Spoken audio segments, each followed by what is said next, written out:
In some of ones you'll find avocado. In fact, almost all of them will contain avocado. And this avocado is a little bit shy of perfect ripeness, but it's okay for the visual. We're going to still roll it. You may also add to the middle meat. You could use surimi, which is the fake crab meat. You could add a shrimp. You could add some other form of fish, some tuna.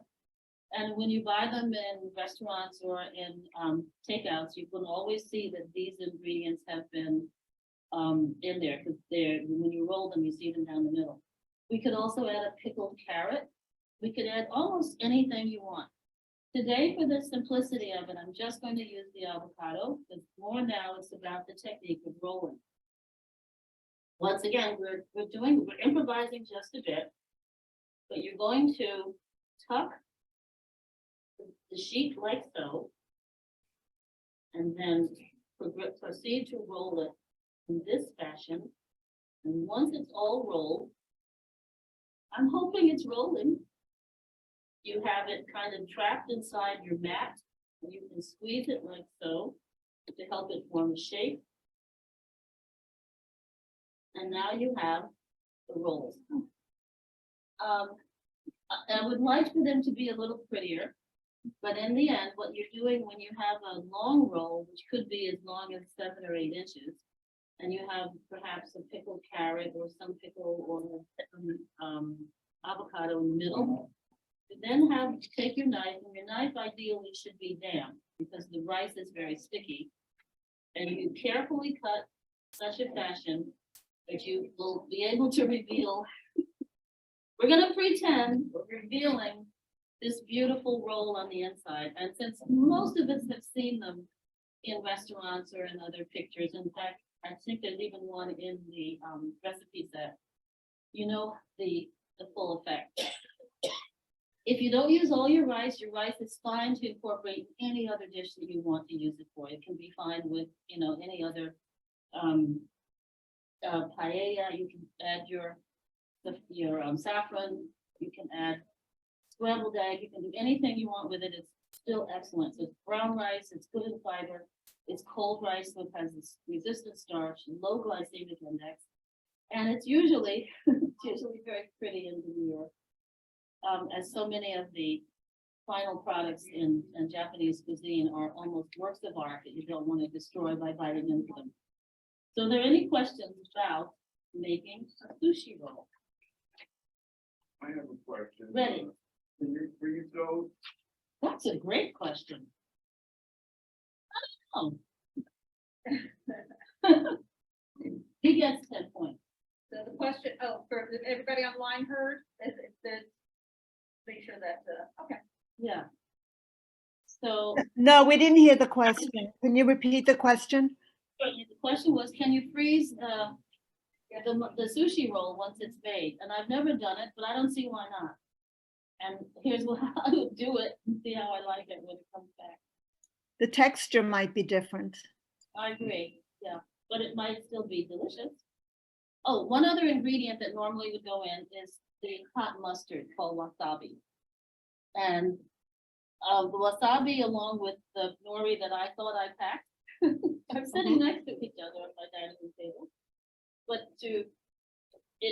since we're not going to offer anyone sampling the foods today because of the COVID caution, the wasabi, as you might know, has a very, very pronounced effect. It actually makes your eyes tear if you get it too quickly.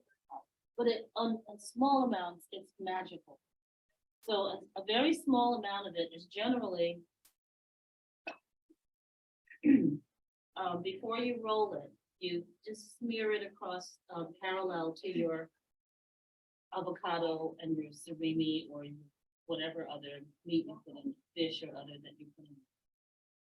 Okay, so for those of you who've done it before, you have any tips you'd like to add or any comments? My daughter taught me to put the wasabi in some soy sauce and then mix it together and then dip the sushi roll in. So the wasabi is not quite as strong. And I know people, I don't want to mention any names because he's sitting in the audience, we'll put the wasabi in until like the top of your head flaps, and then say, that was just enough. So It's we like are, horseradish. It's yes, the same effect as horseradish at the Passover Seder. thank you, Yeah. that's a good comparison. Very good. Okay, so I'm gonna move on to the next recipe. I hope the kitchen is able to incorporate this brown rice into some other dish. It will go fine in soup. There we go. I'm gonna stick it behind me. Yep. I'm gonna help out here, go ahead and just take that, do that. Yeah, thank you. I may do a little damage control on the vest. Okay.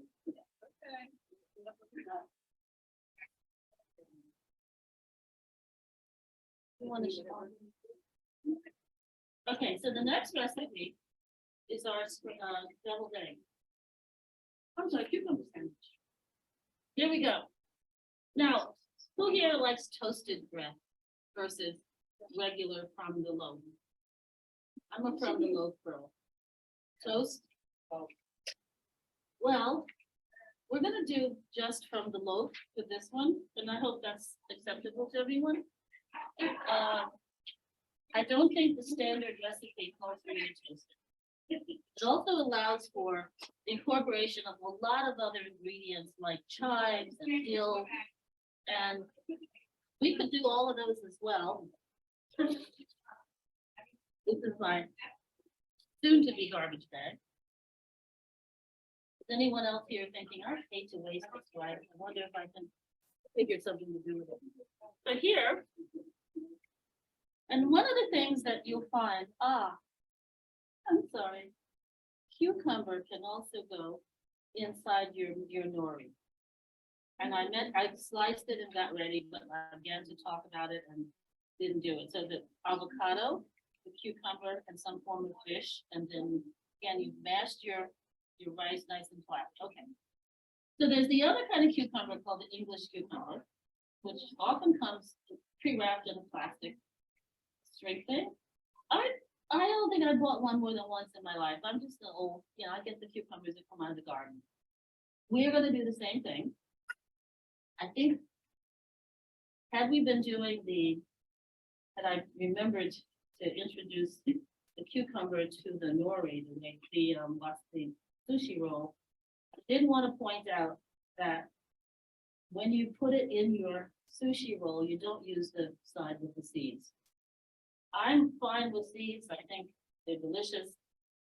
And I've gone into a number of restaurants where with not only the sharpest knife under the sun, but also the most delicate technique.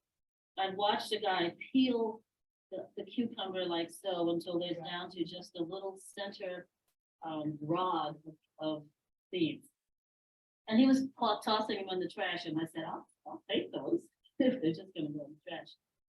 So when we do this for our sushi roll, we want only the kind of the heart of the cucumber, not the seeds. Okay, now for our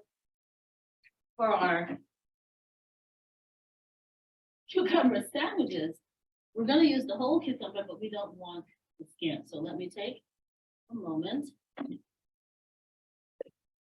to slice them the other way.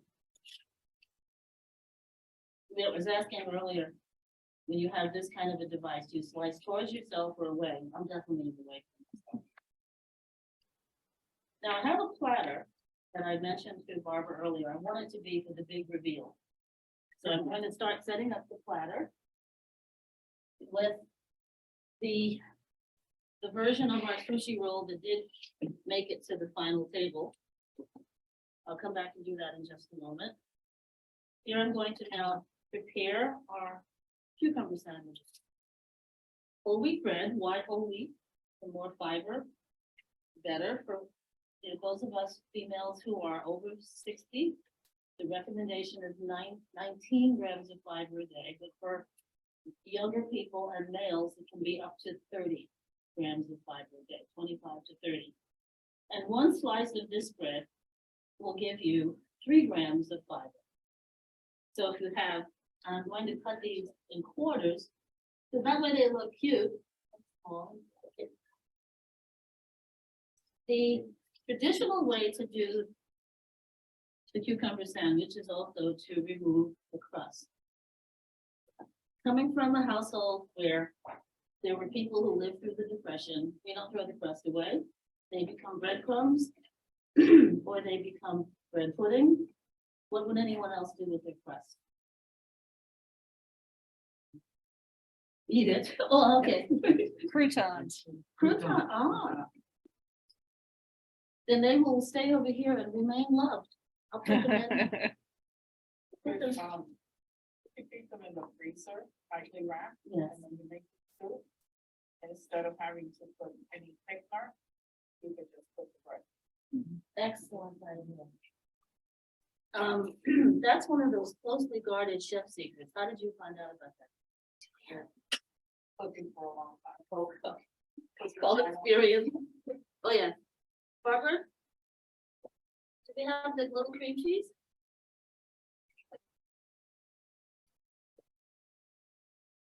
Well, as we know, we're improvising when things are not in front of you exactly as you expected. We'll use mayonnaise. A lot of mayonnaise, okay. So. Oh, this is relish. As the sign says, Barbara, do we have the little cream cheese? Which? The vegan cream cheese? I don't have, no, apparently it didn't come. Oh, So we okay. have Mayo, good mail. yes. So here we are. Who says it has to be cream cheese or vegan cream cheese or anything like that? Here's goes. And remember, you can make this as fancy or as colorful as you like by incorporating some fresh dill or dill seed that's fried. You can incorporate sesame seeds. Who says that just because it's an English style tea lunch? You're now going to very thinly slice our cucumbers and very elegantly overlap them. Here we go. Keeping those fingers out of the way, right? Now, if it were one of those quote English cucumbers, you probably could go ahead and cut with the skin. And the skin is not very tough. But some of the cucumbers, although not quite this time of year, have been waxed because the wax prevents water loss and it sort of preserves the life of the cucumber. I'm not at all worried about cucumbers coming from the farmer's market having a little grit on them. That's easy enough to wash away. So how are we looking here? And you toast the bread if you like it or not? Toast? Toast. Yes. Or lose the fiber, no. No, fiber will not change in toasting. That's a good point to clarify. And we're mainly doing it this way to say, it's such a nice, simple, refreshing sandwich to, kind of embellish it to your own preference. I'm going to use the relish in our deviled egg. But a little bit of relish in there wouldn't hurt, would it? So in the picture, you see there's chives and dill, salt and pepper. But we're gonna do this one. And for the bread knife, because of the serrated edge, and you wanna saw at it, we're gonna make, you wanna make triangles or you wanna make squares? I did to my kids when I went to school, peanut butter and then That's right. triangle. Some person who obviously had too much time on their hands did a study about triangle cut gives you a better, some kind of an angle on being able to get more in your mouth at each bite. Someone with too much time on their hands, right? Or maybe that's better thought of, someone who identified ways to make math and physics more interesting. Anyone here took physics? Back in the day? Okay. So for our platter, for the first of our spa food, and we will add our sushi roll in a moment, our sandwiches. So far, so good? Okay, let's talk about deviled eggs. Could I ask a question? Oh, but of course. What is vegan cream cheese made from? Vegan. Probably a combination or different brands. Maudene, can I just repeat your question so people can hear? Excellent. Thank you. So the question is, what does vegan cream cheese consist of? It could be a blend of nuts like cashew or almond, or it could be a soy product. Depends on the maker. I don't want to say manufacturer. It sounds like we're making tires. That depends on the one who's preparing it. How'd I do with that one? Or, you know, cow's milk cream cheese is fine. You could also use Greek style yogurt, which it's extra strained. It is extra thick, and you can still put your dill or your salt and pepper. You know, fresh cracked peppercorns are just the best. Yeah, you'll sneeze, but no, after 2 sneezes, you're finished. And that way you have something which is a binder, kind of keep things on the bread, but also a nice texture and flavor. On the, if you use the yogurt, you need to strain it and use because it will be Too wet, yeah. Good point. So the comment was, if you're going to use a Greek yogurt, make sure you've given it extra strain, because we know straight yogurt has a lot of the whey, W-H-E-Y, and it will definitely make everything soggy. But Greek yogurt is strained to get most of that whey out. But when you want to use it as a spread, strain it some more. And that's easy enough. You can either use a strainer such as this. Just be prepared to do some washing. Or you could also line it with cheesecloth and still use the strainer. How long do you have to do? How long? Oh, that's a good question. I would give it a half hour. At least. for the liquid. Yeah. And the texture of yogurt will see it, it's like firm, Mhm. and then it's ready. Yeah. So the comments, and I'll recognize you in just a sec. The comment was, how long do you let it strain? If you're straining it a little, strain and drain, I'm using the words interchangeably, but the idea is to provide a surface that is allowing the whey to drip out of the yogurt.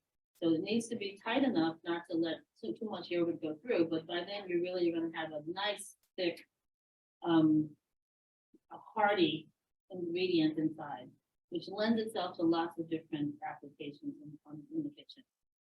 Yes. I have a general question about using fresh spices, things like dill versus in a jar. Yeah. Because I never buy fresh because I always have the leftovers, Yes. too much leftovers. So I tend to buy the little jars. Yeah. But is there a difference as far Yeah. as taste goes and? So the question was specifically about dill, but we can apply it to all leafy herbs. The minute you cut them, they're at their peak. You can then allow them to dry on the stem, where more of the oils that are carrying the flavor might concentrate in the leaves or the little fronds. I don't know if they're fronds on the dill, whatever you call those. Now, I the same way will get very ambitious and buy fresh dill. And 2 weeks later, it's gooey and blue in the bottom of my crisper drawer, and I lament that I should have cooked with it and I threw the money away. So if you buy dried dill, I think you're doing fine. The culinary world says any spice or herb that's in your house more than a year has lost its potency and you should dispose of it. I know I have things that I moved into my house with. That was over 40 years ago. It doesn't go bad. It's not going to hurt you, but it just won't be powerful. So then if you're going to cook, like I like to make a chicken and dumplings every now and then. I put dry dill in the biscuit dough for the dumplings, and it still gets a kick. And it's been on my shelf longer than you. Way longer. But the truth is, if you have the palate that can distinguish, the fresher the better. On the other hand, if you're a ketchup girl, it's good. Any other comments before we move on to the egg salad? Yeah, let's do egg salad. Okay. How can you preserve fresh fruit that I have in my house? How can you My preserve son said rosemary? leave it for the winter, but I don't know. What would you suggest? If you have a plant, you can just pick as needed. I don't think it loses its, it's like an evergreen. I don't think it loses those blades, what are we calling them, Barbara? Leaves, okay. I'm trying to get all complicated and technical here. I don't think they drop off in the winter. But I haven't had good success with rosemary plants living more than 2 winters here in this section of the wall. Does anyone else do well with their rosemary bush? Okay.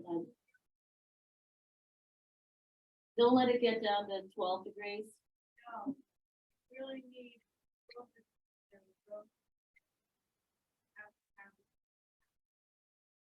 For outdoor, okay, for indoor. So the suggestion is that if you have a rosemary bush that you might have gotten at a garden store or sometimes in the supermarket, some time of the year, you can buy them potted. That you need to create a greenhouse for it. Right. We don't hear very clearly, sorry.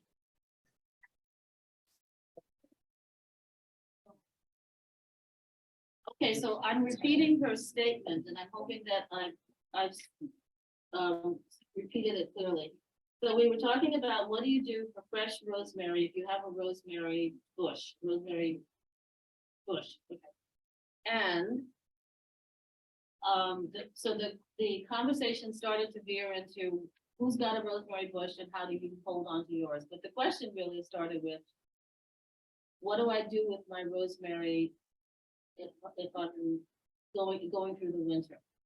So I'm gonna actually, if I may, ask Barbara to comment on that. Barbara's our garden expert. I mean, I've bought, hopefully everybody can hear me. I've bought rosemary fresh and I find if I just leave it, it dries, and I've left it in a plastic bag and it's lasted me for months. I just, it doesn't really, so you can buy a whole bunch and I've never had a problem with it. It still smells great and I can use it really well. Do you do it in winter, in the refrigerator? I'm sorry. Do you I keep leave it in the refrigerator. refrigerator? Yeah, I just leave it on the side after it's dried and just use it. Has everyone heard the answer who's online? I agree with Barbara because that's what I do with the rosemary and the thyme. When I buy it fresh, I let it dry, and then I just either put it in a jar or a plastic bag and just refrigerate it. Yeah. That's it. That's So it. let me clarify. Have we answered your question about it? Okay, good. Yes. Okay, so on a short show of hands, who here doesn't like rosemary? Oh, I am so alone. Okay. I don't know why. I grew it because I love to watch stuff grow. And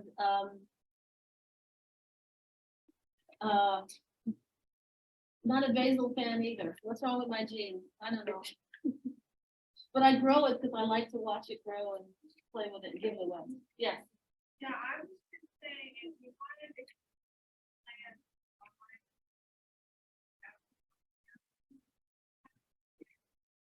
To protect it.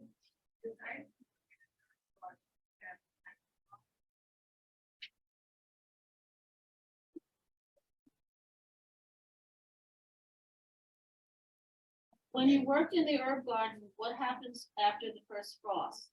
Is that when you? Ah. Okay, so you have to protect it. Yeah. But if you have a potted rosemary, can you bring it in the house, or does it shock too much? I don't know. Some herbs do not do well indoors. You just have to trial and error and see if you have a green thumb. And we're fortunate that so many supermarkets carry fresh rosemary. That, you know, and for the however frequently you use it. Some people like to infuse their oil with it and so on. So I'm gonna start cracking eggs. If you want to talk some more about rosemary while I'm egg cracking. All right.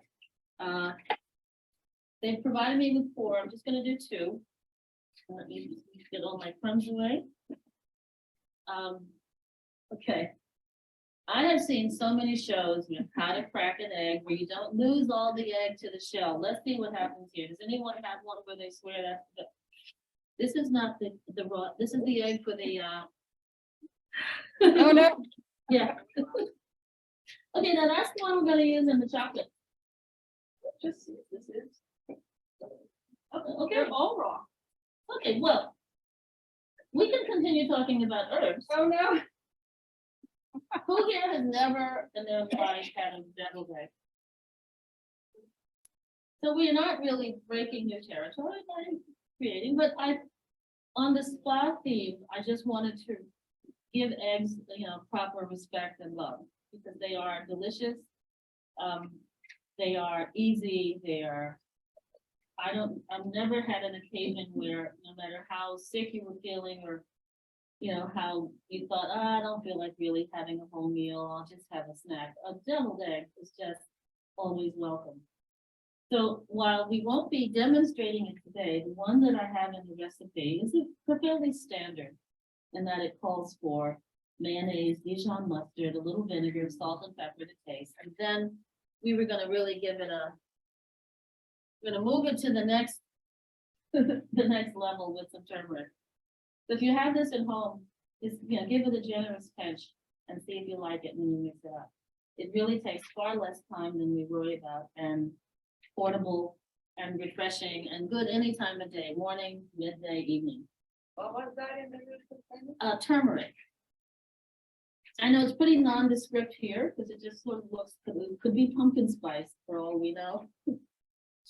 Just in case, no. Yeah. I put capers.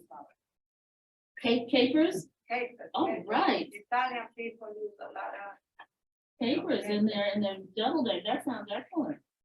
I think because we're Southern, we probably did a little more hot sauce and relish, or something that Southerners cook called chow chow.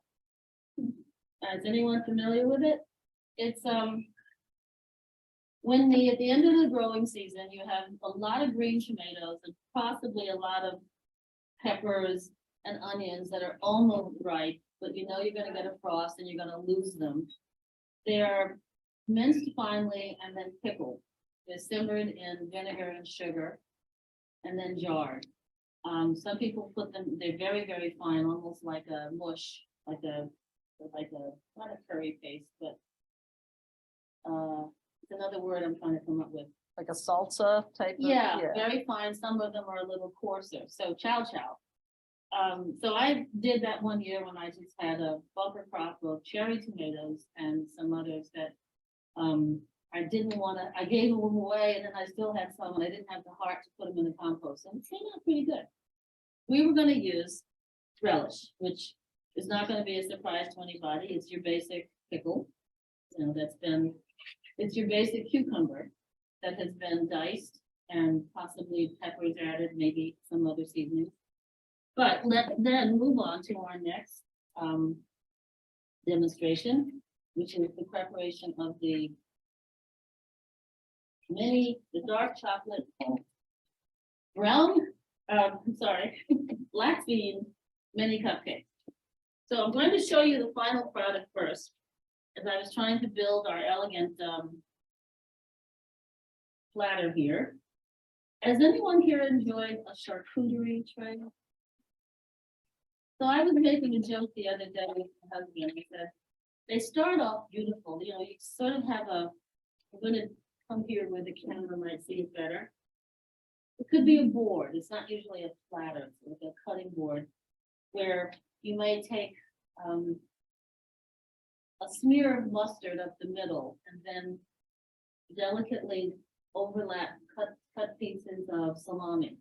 Some fancy schmancy salami, right? But cut pieces.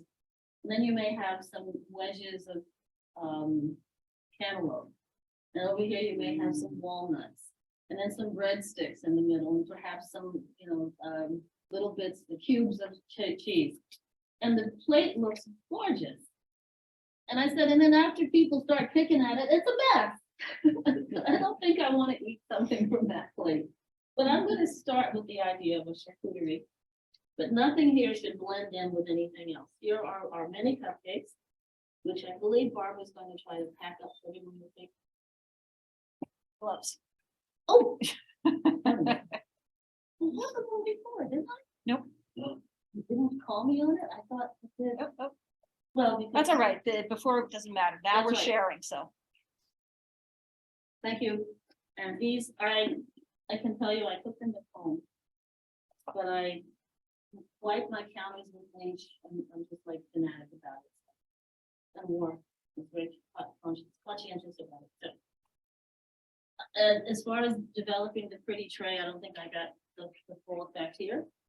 Here, we thought we should also have on our charcuterie type display for our spa day, an assortment of nuts. May I set them in the middle for the moment, just for the conversation? The nuts, which are not in a recipe, but are at the end of the set of recipes. Because in nuts, you get stanols and sterols, which are well established to help lower your blood cholesterol. You have lots of fiber, you have magnesium, which I'm going to talk about when lunch is ready, as a very important nutrient to help you de-stress. You also have in walnuts omega-3 fat called alpha-linolenic acid. So this is just a handful of wonderfulness. And as long as you don't have bad teeth, you're good to go. All right, so I'm gonna set this one over here. I have a resident gnat. Oh, right. Thank you. So the recipe for the black bean dark chocolate calls for 1.5 cups of black beans that have been drained, and then it goes into a blender with eggs, with chocolate, with cocoa powder, with sugar, with vanilla extract, and baking soda. So that's it's all in the recipe there. And as I mentioned before, you don't put the chocolate chips in until you're getting ready to pour the batter into your baking pan. So I'm going to put my ingredients in my food processor, which I brought with me from home. And it'll make a fair amount of noise, but I'll do it over there. And then show you how with the baking pan, Can I ask a question about the sugar? Isn't a cup of sugar a little bit much? I've been trying to cut the sugar in half in every recipe, and I find that the standard recipes are just too sweet. I agree with you that many recipes you can reduce sugar up to 25%, and if you're happy with it, that's all that matters. And it's a very interesting phenomena that a vanilla cake and a chocolate cake have different quantities of sugar because the chocolate or the cocoa powder, whatever chocolate variety you use, is bitter.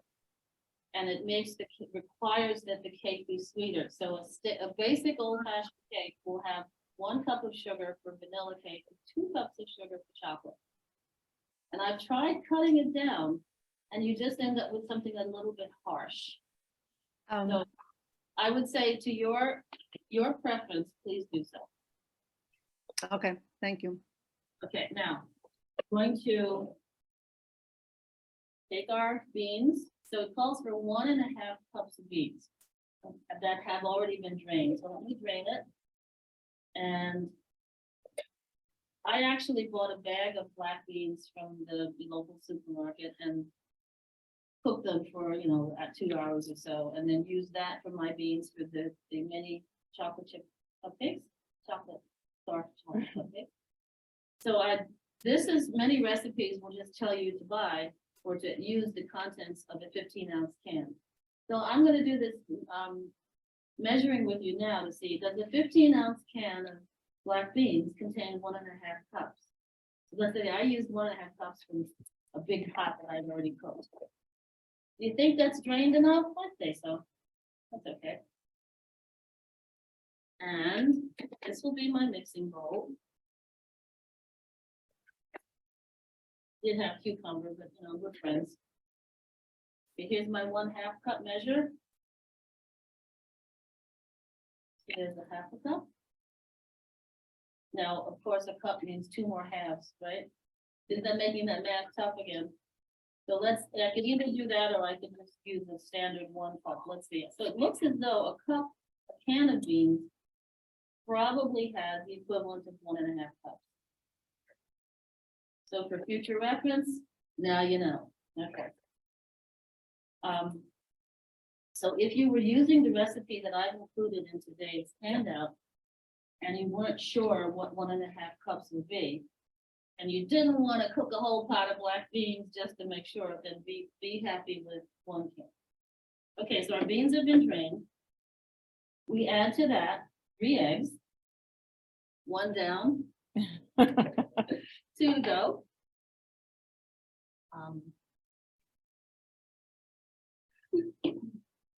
Find out. Yes. Because if one of them isn't raw, we'll make the eggs, the deviled egg.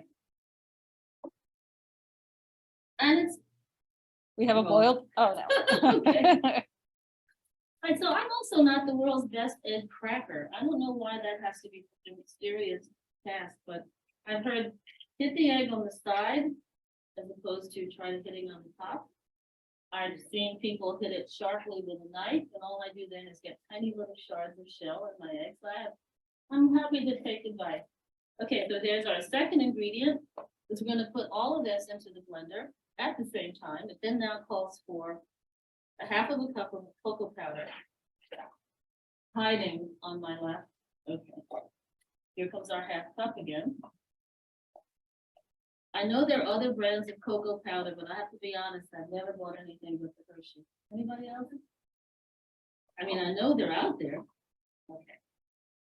I'm going to give this a little bit of a tickle because it is powder, it's just sort of tough. I also have a hobby, although I haven't done it recently, of making soap. And what I do with a half cup, right? Yes. If I use this as a mold for the soap, so the soap comes out in that sort of oval shape with a flat side. And when it's time to, when the soap has hardened in the first 24 hours, they done a soap making They class have here? not. I'm your lady. Okay. You need to get it out. So what I sometimes do is make a small hole in the bottom and simply push. And the whole thing comes out, and as it comes out, you can slice it into the bar size if you like. So it's kind of a cute shape. Where do you put the mix of Again, the ingredients for the mix? oh, so the question is, what are the ingredients for making soap? Lye, sodium hydroxide, lye, and fat. That's it. That's the magic. It's so basic. Now, the fat you use, maybe we're doing soap instead of dark chocolate penny cupcakes, but the fat that you use can be a combination of beef fat or pork or olive oil or palm oil, and there's a bazillion recipes for making for soap. The one that I find is never fail. I mean, even if you didn't do something in the right order, you can't go wrong. Uses olive oil, coconut fat, and shortening, like Crisco shortening in the can. Makes the best suds milk. You can scent it if you want. I don't like things scented. So yeah, so that's what these are in my house, waiting around to be used. Okay. The next ingredient is the 1 cup of sugar. Oh, hello. So 1 cup of sugar. Okay. Okay. While we're talking, let's talk about something else while we make our You want me sugar. to give it to me and I can, We can work together. Or I'll just tear fast. Yep. We did do our 3 eggs, so I'm gonna put this egg back in the cup. Any questions about cocoa powder? Dark chocolate has such beautiful research for supporting it for its antioxidants. Now that usually what you're getting is not more, it's not 70% dark chocolate when you buy it as candy. But this stuff is, it's cocoa. On the other hand, has anyone here ever had the thought, I'm just gonna put a spoon in that cocoa powder box and then put that spoon in my mouth and pretend I like it? It's so bitter, right? So it does need help, but it has a lot of applications like mole sauce. Yes, I have a comment, yes. When I buy chocolate, I look for a very high amount of cocoa in it, but there's very little sugar. I love chocolate, but I have to watch the sugar. Excellent point. She said she is very conscientious about buying chocolate that has a high percentage of cocoa. Cacao, I think is the fancy word. Every time I've seen that something on Food Channel or History Channel about where chocolate is grown, it looks like it's steamy and tropical, and you'd be doing this all day long for the flies. And they look so inedible when they come out off the tree. Like you'd say to yourself, how did anyone look at that and say, this is gonna be good? It has to be fermented slightly, then it has to be roasted, and then to make the chocolate, like the Hershey company, or somebody in that field figured out how it has to be churned for just so long. It's really quite a process. And probably, like most of the tropical products, there's a kind of a risk to the people who are harvesting it. Because the critters that live around tropical trees are usually pretty mean. You know, I'm talking the mosquitoes and the snakes and the other bugs. So every time I eat chocolate, I say thank you to all of you who brought this to me today. And not Rosemary. Next. Any other questions about chocolate while we get our, okay, so I think we got as much. I think we got, we're good. So we're gonna say this is a cup of sugar, or as we identify, you might be able to reduce the sugar and still enjoy the final product. The next ingredient would be baking soda and vanilla extract and salt. I probably didn't put those on my list as a thinking they're kind of a package deal. So because those are not high volume foods, as we put this in the food processor, the texture of the final product is gonna look the same. And that in there? Yeah, then I'll plug it in and, okay. Old school, who's got one? Yeah. The recipe actually says put it in a blender. And I find that's not as easy as the food processor, so. Was that mayonnaise? Thing? Yeah. We're good. Oh. It also calls for 1/4 of a cup of melted butter in the recipe. So I do not have that, but that was an interesting reminder that the fat content of mayonnaise is about 80% fat. So if I use for this recipe 1/4 of a cup of mayo, it probably will give us a fairly promising product. What do you think? Absolutely. Okay, ready? This is my measuring cup, it's a 1/2 cup. I'm just gonna put a little bit towards the bottom of that. And the reason why I would like to do that while you're witnessing the demonstration is because the texture of the batter does depend on the small volume of melted butter. Yes. Here we go. I'll just mix everything real fast. Okay, here it goes into the. You want to see? And what I liked about this was there was no cream the butter and the sugar until light and fluffy. Anyone remember those instructions? And then add your liquid and your solid and alternate.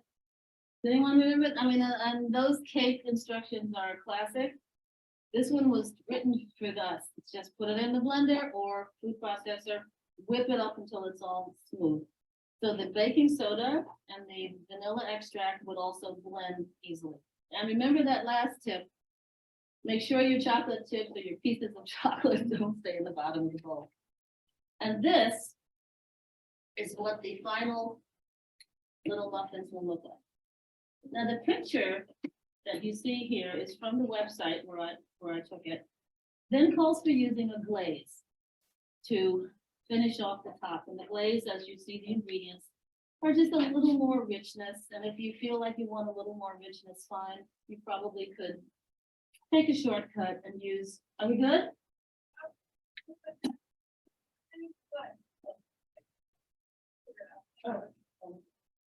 Are we? Okay, she's still tweaking it. So you could, where was it? Blade.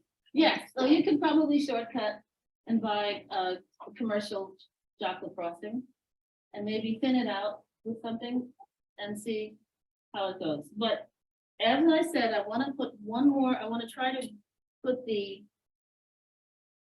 effort of the wasabi, I mean, the sushi roll. I thought I did keep 1 or 2 here. And they would all be on the platter along with, would you like me to open this and display them or just? No, I can do that. As a spa day, along with the today invisible deviled eggs. They're right here. I see them through my eyes. Now, it is time for lunch. And I think we have time for a few comments or I'm going We'll have to. a couple comments, otherwise, we ask questions at lunch, because I think